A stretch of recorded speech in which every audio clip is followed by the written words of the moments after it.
বলা হয় যে ভগবান বিষ্ণুর রাম অবতার একটি অভিশাপের কারণে হয়েছিল। একবার বৈকুণ্ঠ থেকে ফেরার সময় নারদ মুনি এক সুন্দর রাজকুমারীকে দেখলেন। ওই রাজকুমারীকে বিবাহ করার ইচ্ছে নিয়ে তখন উনি ভগবান বিষ্ণুর কাছে গেলেন এবং ওনাকে সুন্দর এবং আকর্ষক রূপ প্রদান করবার জন্য অনুরোধ করতে লাগলেন। তখন ভগবান বিষ্ণু বললেন যে আমি সেটাই করব যেটাতে আপনার কল্যাণ হবে। এটা বলে উনি নারদ মুনির মুখ বাদুড়ের মতন করে দিলেন।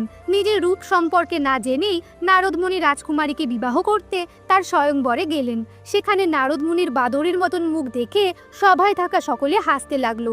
আর রাজকুমারীও নারদ মুনিকে ছেড়ে এক অতি সুন্দর রাজকুমারের রূপধারী ভগবান বিষ্ণুকে বরমালা পরিয়ে দিলেন। তখন নারদ মুনি জলে নিজের মুখ দেখলেন এবং নিজের বাদরের মতন মুখ দেখে ভীষণ রেগে গেলেন। আর তখন উনি ভগবান বিষ্ণুকে অভিশাপ দিয়ে বললেন, আপনাকেও মনুষ্যরূপে স্ত্রী বিয়োগ সহ্য করতে হবে এবং আপনারও একদিন এই বাদরেরই প্রয়োজন পড়বে।